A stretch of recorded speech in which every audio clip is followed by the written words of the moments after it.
Oh, thank you. You're welcome. Zogby, how you doing? With a little barrette in it. He is all right. He is just fine, in a manner of speaking. He pretends he hasn't seen my hair since it was cut, but he of course has. I like the bangs. My mom. There you go. Different. I styled it a little different. How are you, Livonia? Livonia, I can't hear you. You're on mute. Livonia? I want to make sure I got it right. You got it? I'm not on mute. Okay, great. Not on mute. Okay, I'm just checking everyone. Ariel, can you hear me? Can you hear me? I can hear you. Ariel, I can hear you. Great. Dr. Zogby, I can hear you. Ronnie, I can hear you. Livonia, Dr. Zogby was saying hello to you. You can say hello back, and then we're coming right up. Actually, we are up now. It's always good to hear from. No, you can go on and say hello. No, it's okay. I'm going to start in 15 seconds. Well, I got to say hello to Jim. How are you? Good, good. How are you? I'm doing okay. We got a candidate coming up for mayor, first Black female in Detroit.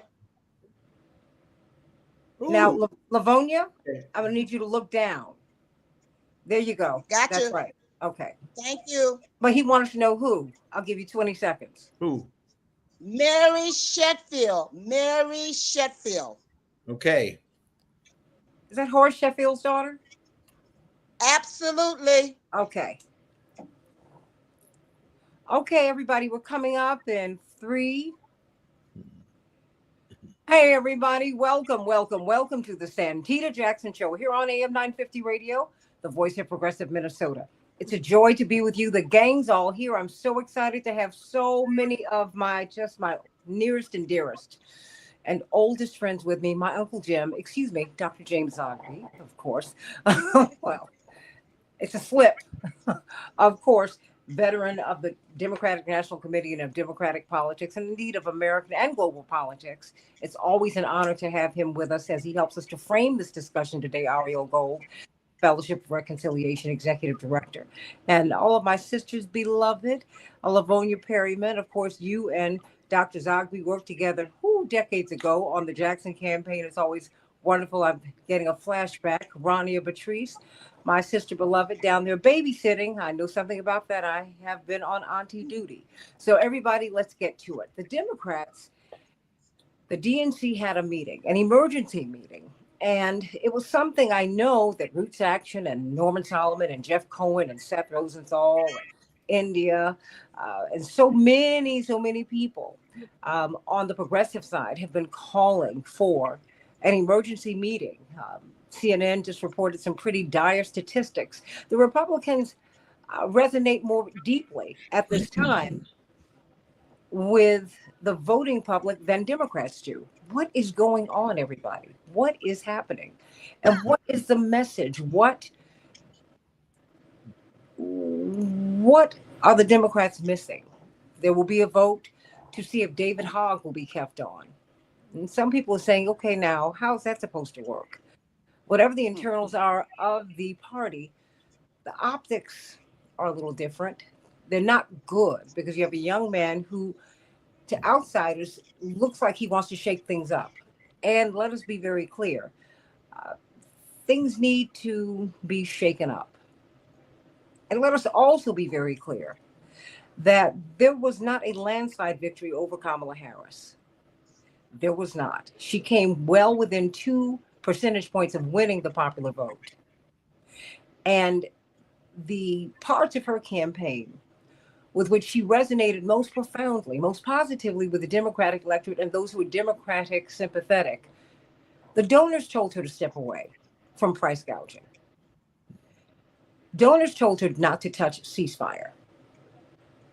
So those 2 issues alone, and particularly ceasefire, what can I tell you?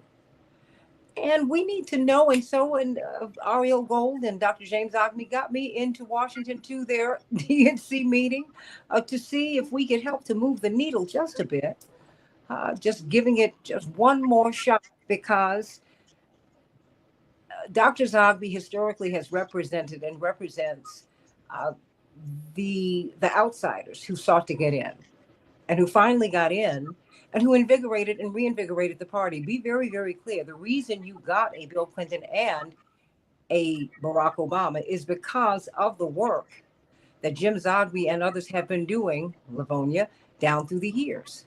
So let me just start with you, Dr. Zogby, because progressives have been calling for an emergency convening of the Democratic Party since the election. They said we've got to talk. We need to we need to, number one, know where you're trying to go. We need to understand the direction. We need to have a cohesive message. It can't be performative. You heard Senator Joni Ernst say, you know what? Well, people are going to die anyway. And still the Republicans are resonating.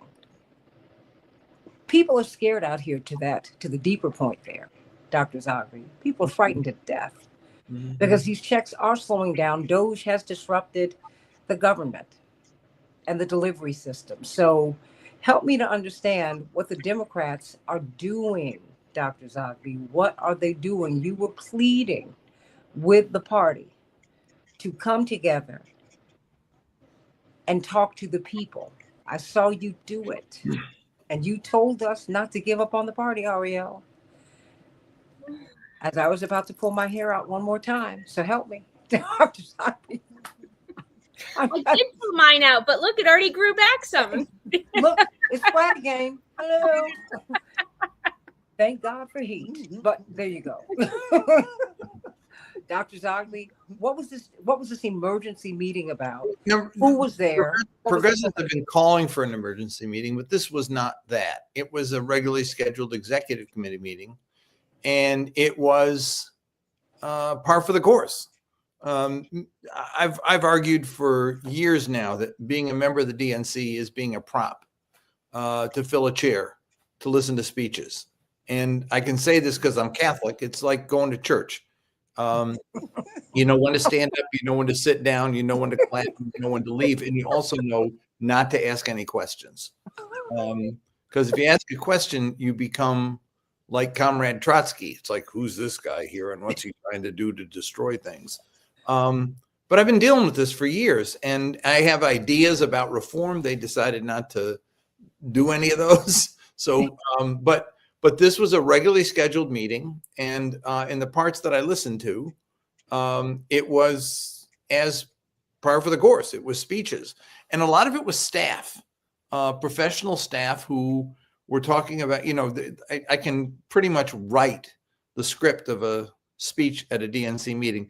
I'm so excited to be here and so honored to be with blah, blah, blah. And then they go on down the line, and the next person goes up. No, I'm excited to be here with you and honored to, it's like log rolling. It's a 3.5 hour log rolling exercise. The couple of weeks after the election was the last executive committee meeting, 3.5 hours of praising each other for raising more money than ever before, for having the biggest and best convention than ever before, for having the most exciting blah, blah, blah, blah. But we lost. And when poor Donna Brazil said, we need an autopsy of what happened in this election, they jumped down her throat. Autopsy, we're not dead. We just had the biggest, it's like there's a kind of a denial of the fact that there's a problem. And there's a problem. There is a problem. Not only are we losing, but we've lost trust of people. You got a Lindsey Graham who can come out and say, we are the party of the working class and Democrats represent elites. And frankly, we don't have a response to that, because that's what's happened. That's what's happened in the demographics of who votes for us. And so there is a problem, but I think that there are layers so deep that it's going to take a bulldozer to get down to the core to solve some of these problems. And at the core, I will tell you, what we're going to find is the consulting class that dominates the party, makes the decisions, scripts Kamala Harris, scripts the candidates, whoever they are. Don't say this, don't say that. Listen to this, listen to that. And the consultants are driven by big donors. And so the consultants don't want to irritate the big donors because they're paying the check. And so you hire consultants to raise money that gets spent then on the consultants to basically tell you what they want to tell you. And I've been doing this for so long. I'm so frustrated by it because what I say about the consultants is that they are unimaginative. There's no accountability and they're totally risk averse. I mean, most of the things they will tell a candidate is don't do this. Don't do that. Don't say that. Oh, you can't do this. You can't do. And you watch the candidates when I said during the campaign that if I were to ask for anything, it would be like they used to say about Reagan. I'd say, let Kamala be Kamala. Just let her be herself. But they had to script her. And you could tell she was uncomfortable. I talked with her back in late October of 2023. And it was a heartfelt call about how upset she was by what was going on in Gaza and what can we do? And I said, talk about it. Tell people how angry, how upset, how troubled you are by what's happening. And give Palestinians some hope. And I said, you can do it in any speech. She said, well, I've got a speech tonight, but it's already in the teleprompter. I said, well, just go off script. Clinton used to do it. She said, well, I'm not Bill Clinton. I said, but you can try. But Dr. Zogby, hold on. Well, let me just tell you, she did it that night. She did it. She did do that? She did it. And her staff sent me it was a Hispanic Heritage Month speech before a Hispanic audience. She got a standing ovation when she talked about Palestinians. And then they came down on her like she was off message and didn't want her to do it again. So I'm sorry. Yeah. No. I mean, those stories need to be told about her. Yeah. Because President Biden has a reputation for being a really, really nice guy. Not mad. He's very personable, but he has also the sharpest teeth in the political game. This man is the master of politics, and behind all of that is someone who's very sharp, and he does not play. He called her, according to press reports, and said, "No daylight, kid." Mm-hmm. And it completely threw her off because he didn't say it with a smile. Mm-hmm. Now, mind you, she's surrounded by all of his people. Mm-hmm. They kicked her people from the inner perimeter, the insiders in her campaign. She was stuck with people who didn't even like her. And that's a problem. And the autopsy of the 2016 campaign that I read, of the 2016 and the 2020 campaign that Roots Action and Norman Solomon and Jeff Cohen published, when I read it, I was like, I thought this was for 2024. Nothing has moved. And they are hemorrhaging. Chicago is about to turn red, Dr. Zogby, on the black side of town. Mm. Oh yeah, it is. We've talked about it. You have a growing base of red black people up in Detroit. You know it, Lavonia Perryman. They're on the radio. The ones in Congress. I know him. I know his family. His uncle was my neighbor. I've known them all my life. And they're missing that. Dr. Karine Jean-Pierre, her book comes out in October. She just announced, I've left the Democratic Party. I'm an independent, and that's not really earth-shaking. Why? Because more than 40% of Americans declare themselves independent. So, so help me. Look, there clearly is a crisis in the party. It's of their own making. It's of our own making. But I don't see an urgency to reform. I see rather a sense of complacency about what your father used to say is, I got the job. When they get elected to the national, got the job. They're not going to leave the job unless they're forced out. Nobody's going to force them out. And frankly, they're happy to go to these meetings and be props because they got the job. And the sense that you challenge them to do something different, they get antsy and nervous about it.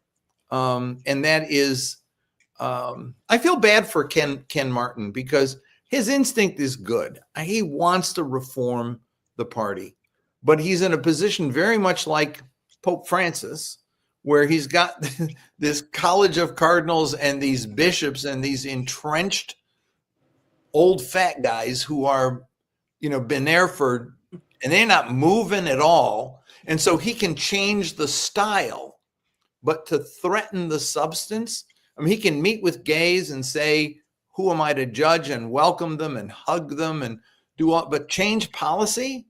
Well, he'd have those cardinals down on his neck because they're not willing to move. And it's the same kind of thing in the Democratic Party right now. It's that you've got these, instead of the fat cardinals, you got the fat cat money guys, and you got the consultants who are feeding off of them and feeding them in turn. And there's a revolving door. You go to the party and you go to the White House and you work in one of the party entities, and then you go to the consultant groups, and then you come back into the thing, and you're on the party, but you're making money from the consultant groups. And there's this incestuous relationship between money and the party that creates a sort of a frozen situation that doesn't move. And that's the difficulty that we're facing. Oh, wait a minute. We're getting feedback. I don't know where that came from. I said it so well, it wanted to repeat. So That's true. But oh my gosh, I'm wondering what that is. Is it? Hold on. Let me see. No, that's not it. Remember the Lost Poets? Nope, that's not it. Remember the Lost Poets? They had I some had New York more trouble over the they past. named it twice. Jim Zogby. He's so smart. He says everything twice. Well, now it's cleared up, Matt. It's up, yeah. Thank you. Listen, thank you. But yeah, I'm going to be doing a lot more writing about this because it's a story that needs to be told about what the Democratic Party must do to change. And I believe that there is no other vehicle for us to do this. Independent means you're just out there floating in the ether, feeling all good about yourself because I'm not part of anything. But I've been involved in this fight, for decades. And like your father, I'm not giving up the fight, because if you give up the fight, you surrender it to the other guys. I'm not willing to surrender it. And we need a vehicle for change. And for better or for worse, this is the one we've got. If somebody wants to build a third party and make it real, I just don't see the possibilities of that happening right now. I see a greater possibility to change the Democratic Party by building from the bottom up. And I think folks like Norman Solomon, folks like Alan Minsky, progressive Democrats, have a real handle on what needs to be done. And I'm supporting them. I support them. I'm just wondering if this is going to work. And I'm asking you this because I told you this when you had me come to Washington for you, and I was honored to do it. But I told you when I mentioned that I was coming to Washington, and I said, "Now I'm coming to support Dr. Zogby." That's it. I cannot tell you the reign of condemnation. Starting with your mom. Well, now you know that. You know my mother's been done a long time. Well, I mean, because, and the thing is, she is going to be with the proposition, but what has angered her and me, quite frankly, is the insult. And it's not just personal. And so many people have felt for us that it was personal. Look, anyone who goes through this process, who goes through this meat grinder, and you know that we have, Dr. Zogby, we are church people, okay? So we went as far with this as we could go, Dr. Zogby. That's it. And I'm so fine with it. But it was the complete rejection of everything that we were pushing. When you could not mention the proper noun Palestinian. Madeleine Albright said to me, if you even say the P word, you'll bring all hell down on the party. It was the P word. You couldn't even say Palestinian. And Reverend ran on it. Right. I mean, how crazy was that? Yeah. And and then poverty, we have ceded all of this ground to everybody. And I can tell you, people out here are the disaffection is growing. And when I was at the meeting, I looked around at the DNC and I said, well, who are you guys? I mean, I don't see you anywhere in the community. You're not bringing any of these concerns here. Dr. Zogby, if Kamala Harris did not have the space anytime the president called her and said, "No daylight, kid." When I read that, I said, this is so awful. I cannot imagine her horror, because he was still her boss, and he was the most powerful man in American government. Mhm. That would have sent a chill up my spine. Mhm. Like, what can I do? And she had to function counterintuitively. I'm not just making an argument for her, but it bothered me. But a lot of people are trying to, you're asking people, the party's asking people to function counterintuitively, and that is crazy. Not with the pain that's out here, they're not speaking to it. The Republicans are winning the argument, Dr. Zogby. How can that be turned around? Mhm. Asking how? What? I know you and my father never I think we start with what we're doing. We have this conversation and have it as often as we possibly can, in as many different forums as we can, like the Push convention coming up in a week and a half. We take it to the elections. We take it in the electoral arena, and we say, let Kamala be Kamala. Let Democrats trust their instinct and trust their voters. And we build from the bottom up political movements in every community that challenge the status quo and say to candidates, if you're going to do same old, you're not good enough for us. We got to beat some people and send them down the skids to oblivion, because that's the only way. It's only when these guys feel that they're going to get threatened and lose that they'll make a change. And with the party will follow. It won't lead. It's just not going to lead. We've got to do things like banning dark money in politics. We've got to do things like building the infrastructure of the party so it actually means something. So it's not like, go back to committee meetings and ward meetings and build people in the party from the bottom up to challenge the way things go. I mean, there's a whole program that we've been putting forward about the changes that need to occur to create democracy within the Democratic Party, because there isn't democracy in the Democratic Party. Oh, one thing, because I'm going to have to go, but I want to just correct one thing about David Hogg. The election that's coming up in the end of the summer is not to remove David Hogg. It's to correct a process that was, as you know, because you were there, was a shit show. That election they changed the rules 3 times after each ballot. In the middle of the vote. In the middle of the vote. And one of the changes they made was for the last vote, everybody got 2 ballots. On one ballot, you were to put your favorite among the 2 male candidates. And on the second vote, you were to pick your favorite among 5 candidates, 3 women and the same 2 men who were on the first ballot.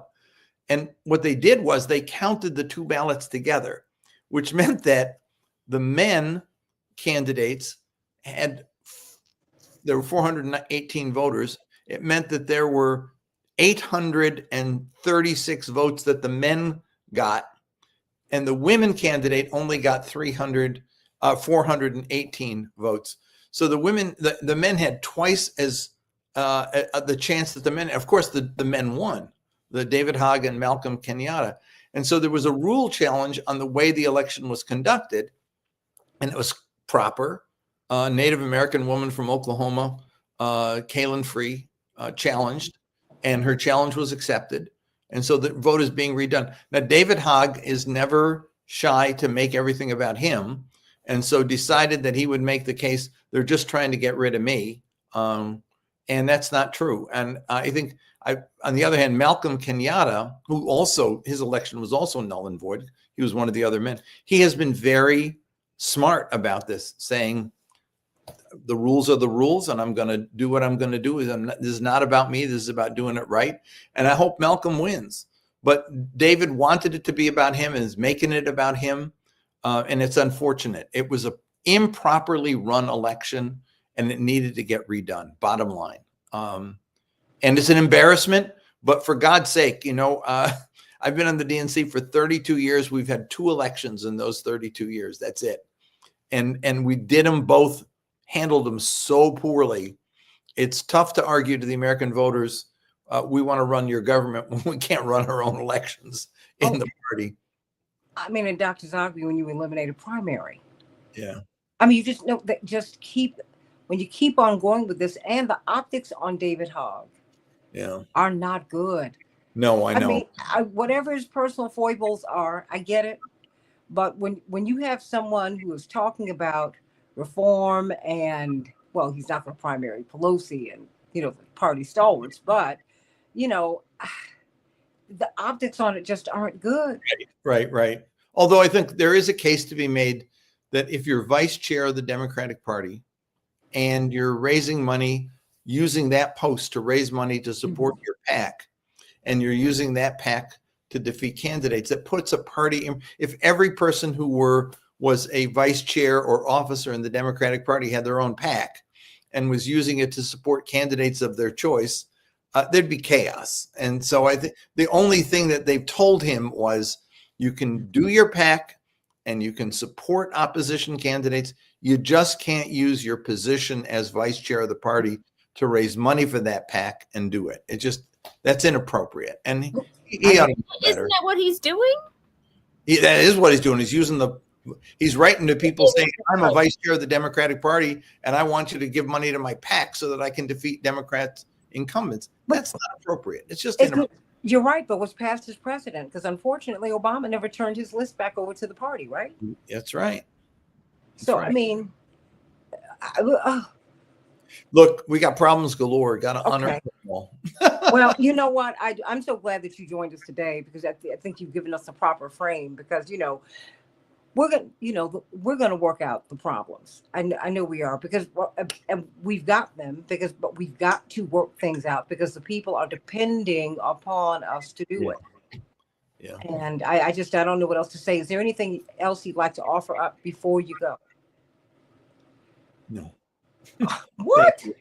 I know, I'm done. Okay. All right. I'm shocked. But I'm so grateful, Dr. James Zogby, everybody. Uncle Jim, sending you so much love today. See you in a couple of weeks. I can't wait. Yay. We will all be there, everybody, at the Rainbow Push International Conference, June 12th, 13th, and 14th. Here in Chicago. Go to rainbowpush.org and get involved. It's going to be great. And we need to see each other, touch and agree, everybody, so that we can talk through these big issues, because they are. And make change from the bottom up. That's right. And we can do that, because now this crisis creates opportunity. And so I think this is a great thing. Dr. Zogby, thank you. Write and please send it to me. Once you've embargoed it, I know. Just send it to me. I promise you, I won't. Okay. Thank you. Much love. Everybody. Sorry for taking so much time. Bye-bye. No. Thank you. Ariel and love. Yeah. Whew. It is a lot. I mean, because and he makes a lot of great points. I just think that right now you've got to listen to your people, right? And when you have the foot soldiers, and that's who the progressives are, when you've got these young people, when you've got people who are disaffected, I mean, these are the people who made history, because that's who Reverend collected and completely revived the party in American politics by picking up these folks who, what did he say, the boat stuck at the bottom. That is what you need. And the fact that they have not even thought to speak to having a meeting to address the concerns of this constituency, when you're having kids who are being expelled from school, they're being denied their diplomas. What the president of her class at MIT, they did not allow her to walk. Look, we're about to cut hundreds of thousands of people off of health insurance. We're about to kill people. Let's just name it, right? Medicaid, Medicare. People. We are about to kill people, and this should be a DNC issue. This is a national crisis, this budget. And we should be meeting on that. That's right. And the fact that everything they do is so above everybody's heads. It's not working. And the Republicans, you've got the bulldogs on their side. Everybody's playing cute over here. Steve Bannon is a bulldog. Trump is a bulldog. That's what people want to see. Bernie's a bulldog. And the Democrats don't want to be bothered with him. Right. I mean, all the folks, their bench, you got some people who can get out here and make the argument, but they won't use them. They bring people who I cannot take into the heart of the community, whatever the community that is. All the hurting communities, Ariel, Livonia, you can't bring them. You can't bring them in there.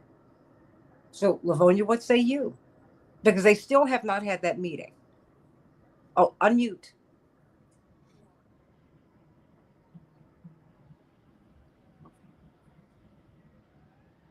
Okay. Well, that's okay. All right, there you go. You're unmuted. Well, that's okay. All right, there you go. You're unmuted. Uh-oh. Muted? There we go again.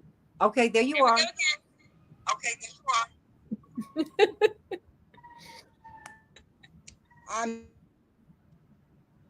are. Did we just lose sound? I think we just lost her again. Well, Unmute. first and foremost, thank you so very much for being so patient. First and foremost, there is no way we should have a conversation today without having an intergenerational conversation. Mm-hmm. Even though David Hogg is really taking the air out of the media conversation, he is already out there. He is that person who figured out the louder you speak, the longer you speak, and you use the buzzwords and make it about himself, which he has, he is going to get all of the airtime for free that he can possibly get.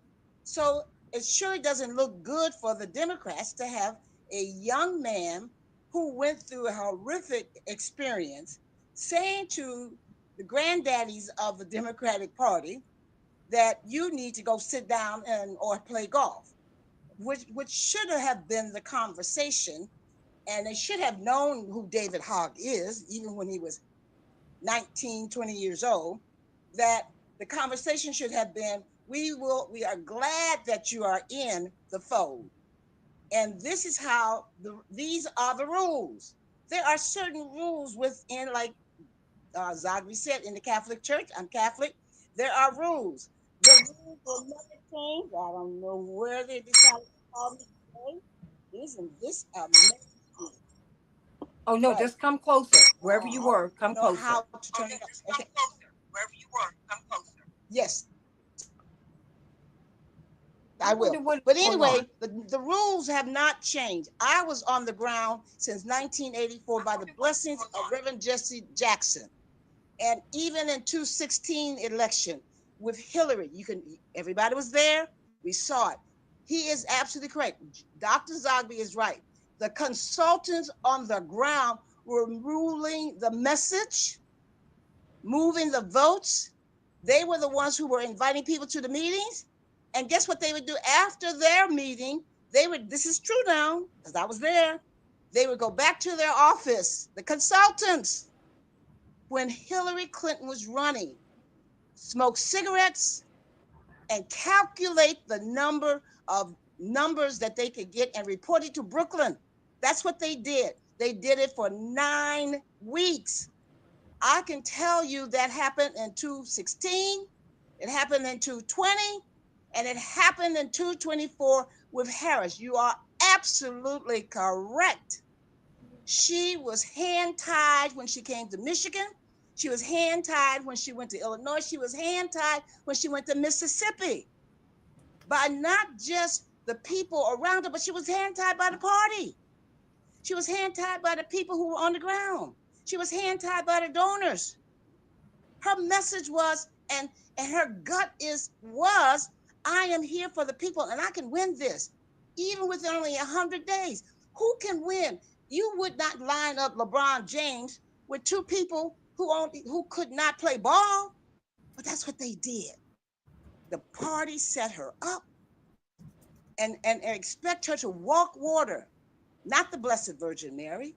She was Harris, a person who really was committed to the issues that she had put forth prior to becoming vice president. But you know, wait a She minute, didn't Lavonia. change overnight. Lavonia, hold on. 'Cause the I'm just going to put you on mute for a hot second. The more reports that I hear, I'll do this.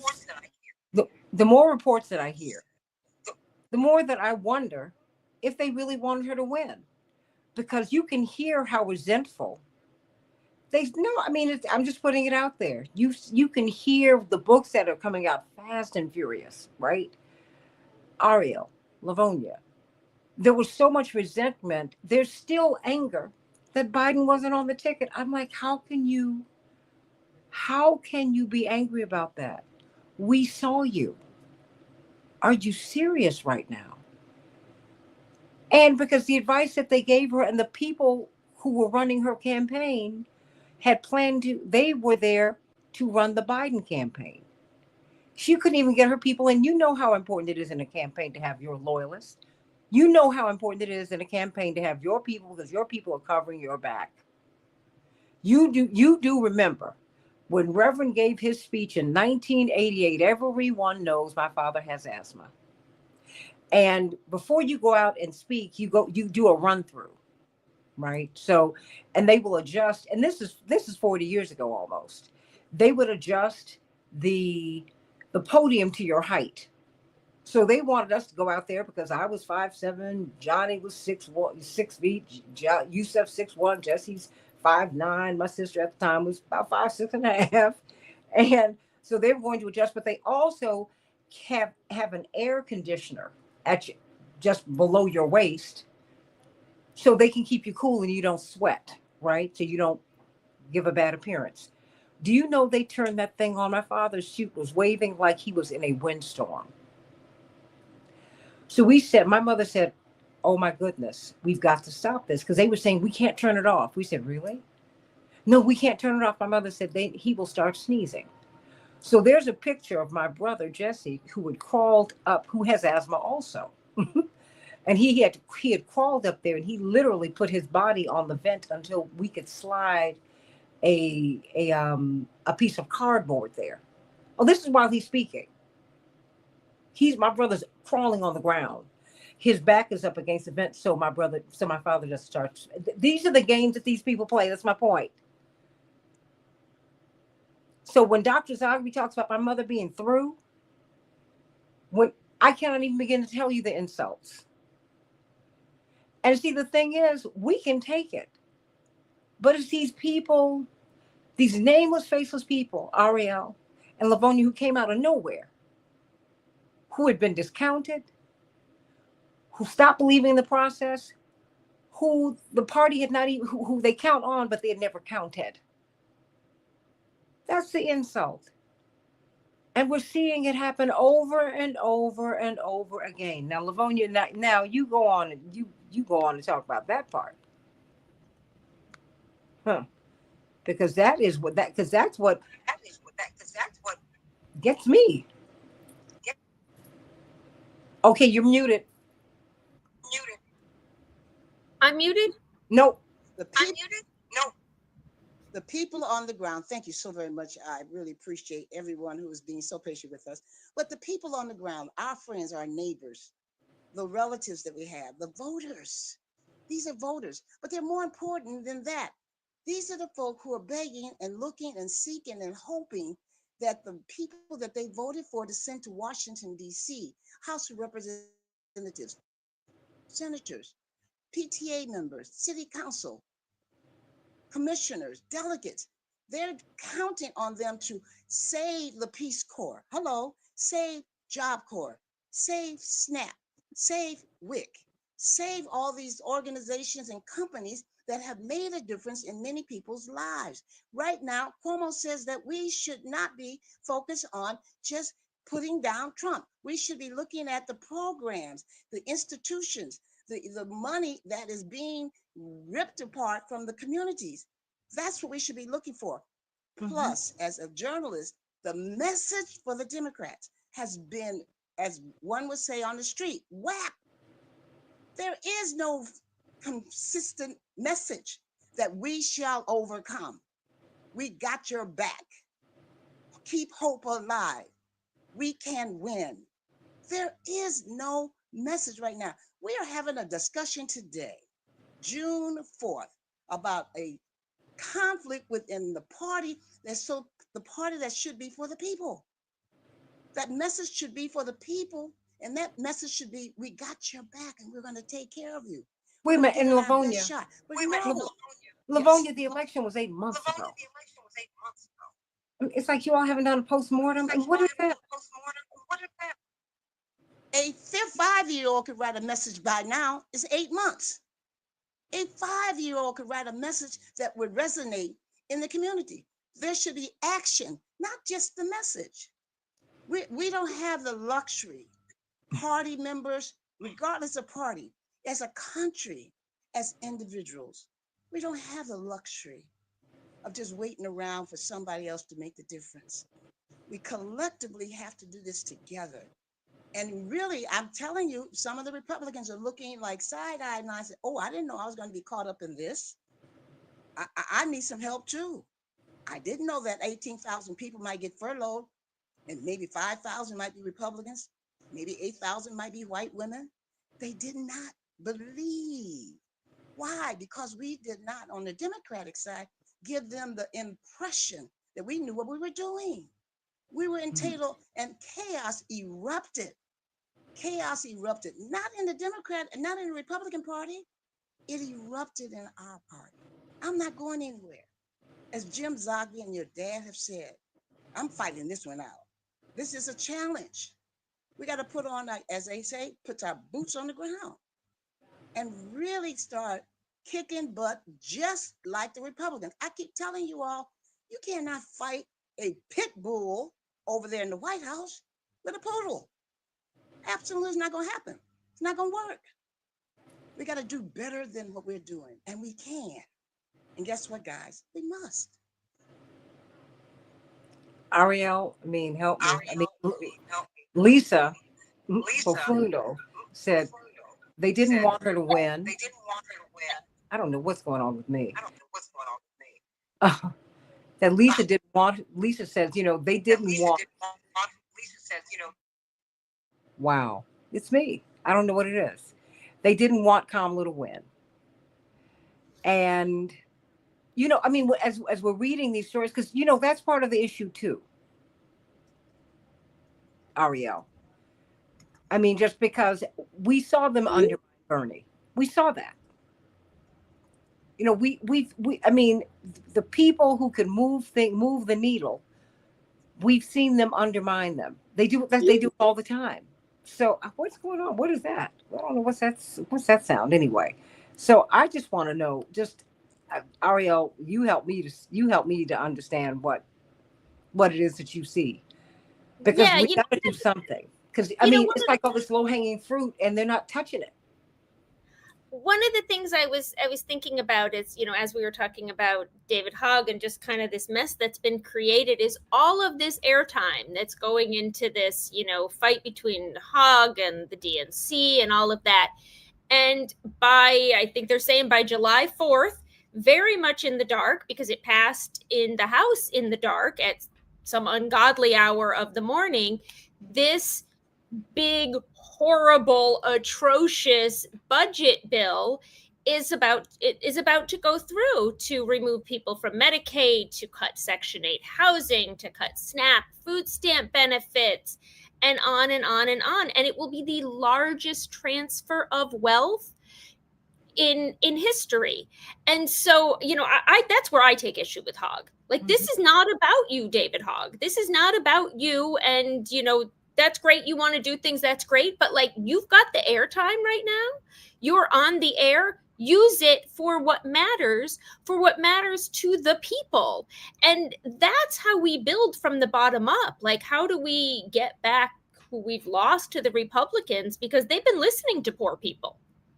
Trump has been, not that he's doing anything for poor people, quite the opposite. But the Democrats, we're off in the clouds talking to ourselves. And we need to be fighting for the people here.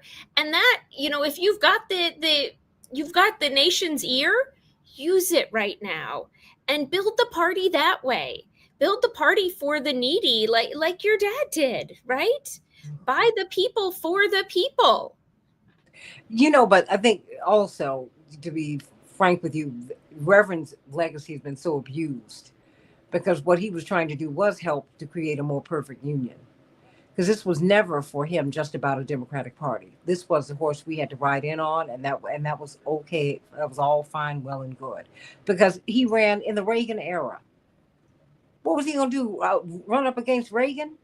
There was nothing about the Republican Party that was remotely helpful to the poor. They fired a whole class of workers. I mean, and wait a minute, who voted for Reagan? You can't make this stuff up. So, so my question is, okay, so what is the path forward? Because Ariel and Livonia, they've got to listen to people, because the thing is, the optics on what's happening with David Hogg, the reason he can win the PR discussion is because of how they treat reformers. And he might not be that, actually, but they're not listening to, Alan Minsky and Norman Solomon and Jeff Cohen and Roots Action and Seth Rosenthal and on and on. I mean, all these folks, they do not want to throw the baby out with the bathwater. I mean, they really want to see, they want change, and they really believe that the Democrats can make this go, but they're being ignored. You can't ignore these people who are part of the activist base. I mean, that's just Livonia. Yeah, I mean, and this, you're from Code Pink, Ariel. You get arrested for fun. I mean, what? Yes, she does. I mean, every time I see you, I get a cold sweat. I don't know what you're going to do next. Yeah. Yeah, James Brown, cold sweat. I'm like, I don't know. Yeah, but I want to say this once again, my sisters and other people, we can talk about they should be heard. We can talk about that they have a great message. All the other people besides David Hogg. But the reality, we live in the world, and you guys know this. In the media world, the loudest voice right now is going to get the biggest play. I wouldn't care if they were on a mountaintop raising that they're going to save SNAP. If they did not, if no one hears them, it doesn't matter. The party must take action, must take back, and the media environment, it has been captured. It's been hoodwinked by the Republicans. It has been. We're talking about radio stations across the country who were bought, not least bought by Republicans. Bought Democratic radio formatted stations across the country, urban markets. Bought because they don't you ever show up there black and white? That's right. I saw him on CNN this past weekend.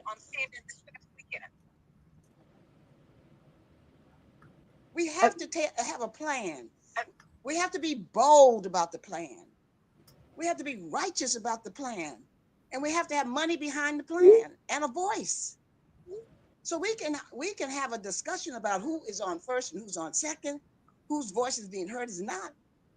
But the thing about it, there is a plan that was in action. The Republicans for 50 years, they took down abortion rights. It wasn't by accident. It was a plan. They took over the Supreme Court. Yeah, we can call it what we wanted, but they did by action. And so Democrats, there is a playbook out there already. Hey, take some of the plans and activate and save America. I mean, they can do this. It's one brick by one brick, though. And this is not going to be easy. This is not an easy project. This is not easy. This is a challenge for everyone. As you said, overnight, SNAP, WIC, Job Corps, AmeriCorps, and other programs could be wiped out. Social Security could be wiped out. No, wait a minute. They're on track. They're on track to be wiped out. Yes. Yes. Yes. So we don't have the luxury of waiting. We don't have that luxury. We don't have the luxury of having just conversations.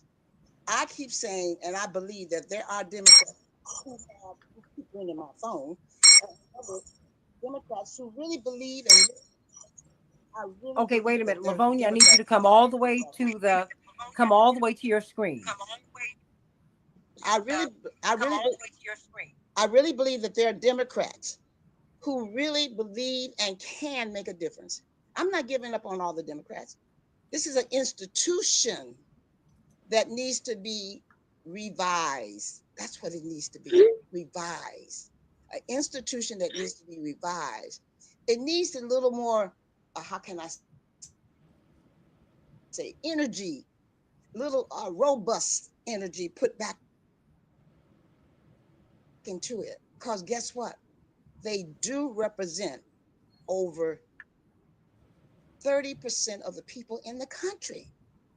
You can't believe that. Where we're going to go? Well, Reginald says we have to really work within our system. Well, Reginald said. Well, no, stay right here, because he said all of this is nice, and I've heard it for years. What are the Democrats going to do? He said all of this is nice, and I've heard it for years. About job loss. Everybody mute yourselves just really quickly. About job loss. Everybody mute yourselves just really quickly. All of this is nice. I've heard it for years. What are the Democrats going to do about job loss caused by AI or paying down the debt that will be increased by $2.4 trillion over the next decade? Now, okay, everybody is unmuted. Okay.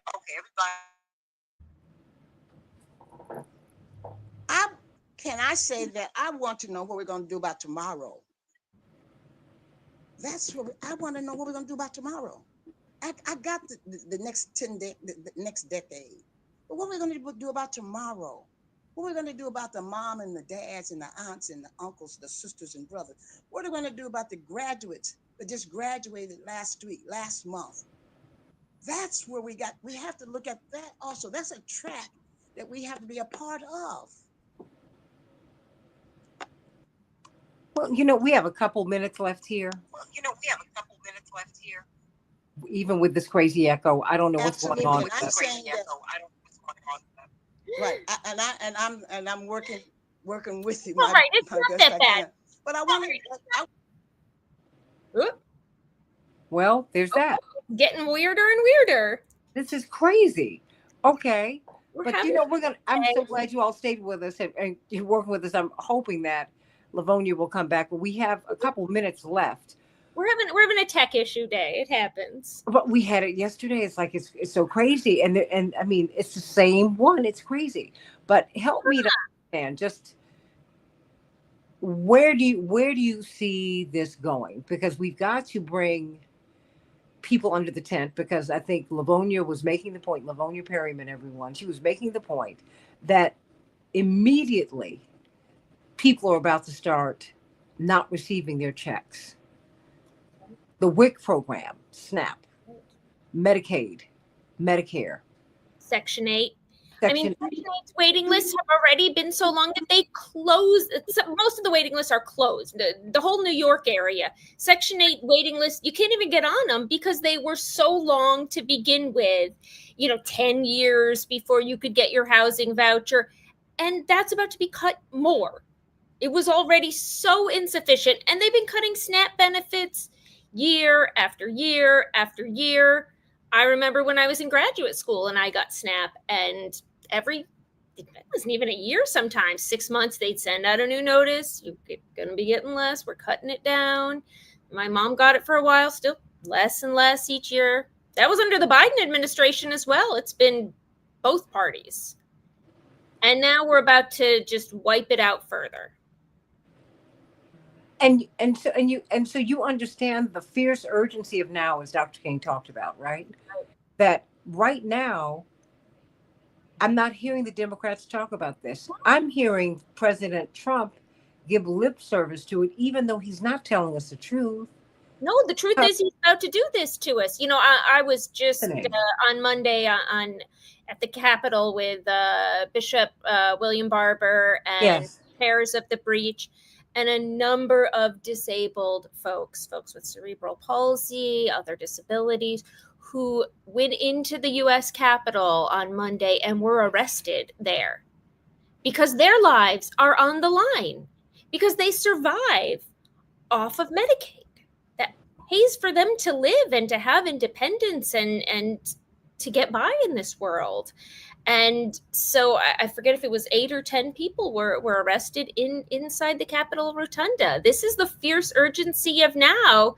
And this is not about like David Hogg feels attacked and, you know, that's what we're talking about at the DNC. Like, come on, folks. But you know what? It's not even about David Hogg. No, it's not. What David has done when he has rejected the issues that he's put out in front of him that he's using as his shield, that's people feel that those issues are being assailed. Right.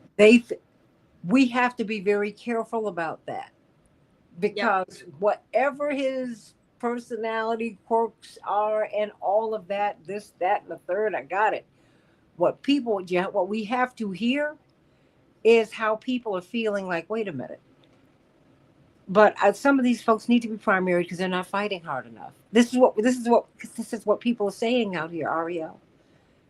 So there's got to be a way to even take him out. Look at him. What is he? Why does he have traction?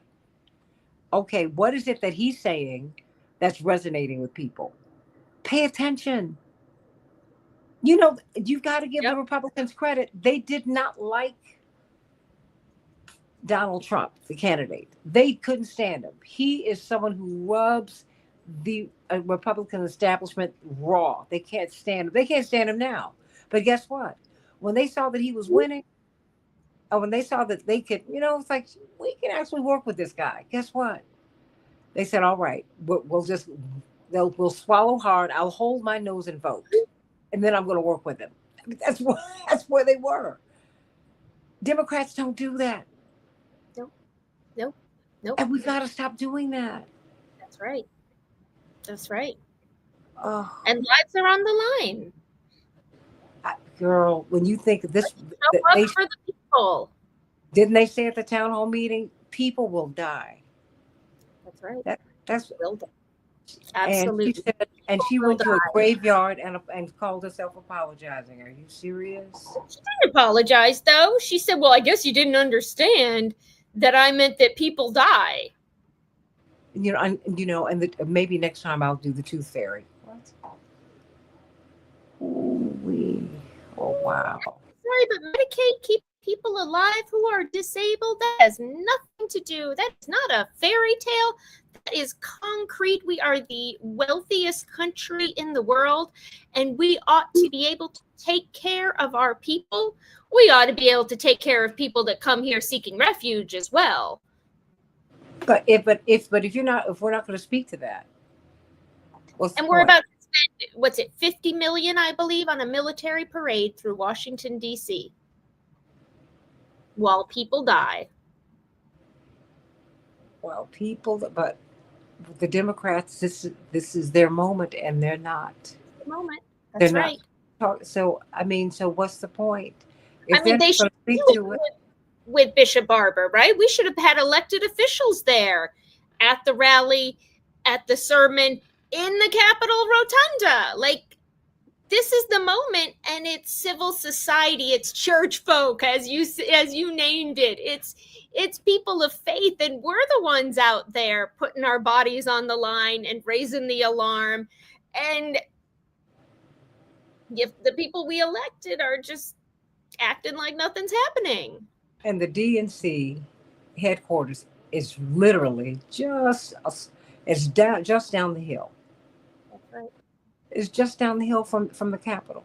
So, if they don't need to figure it out, they need to listen to their people. Yeah. And that's all I got for you folks. Ariel, what's your final thought before we go? Oh, final thought. Let's intervene on this real ugly monster bill, and let's raise our voices loud. This is a moment to defeat this. We have defeated things before. We have defeated things that we thought it wasn't possible to defeat. So let's listen to the voices of the faithful. Let's listen to church folk right now, and let's make sure that we take care of each other by defeating this. Because it is big, but it is not beautiful. This is the biggest wealth transfer in our history. Yep. And we can win. But my father has often said, he always says, if you don't fight, you're guaranteed to lose. But if you do fight, you just might win. And we've never won a fight. We've never lost a fight. Every battle we have fought, we have won. But that's because we got in the fight. Get in the fight, everybody. Get in the fight. Call your representatives and call the DNC. Let them know that you want an emergency meeting. It is an emergency. It's an emergency. AM 950 Radio, the voice of progressive. I'm Santita Jackson.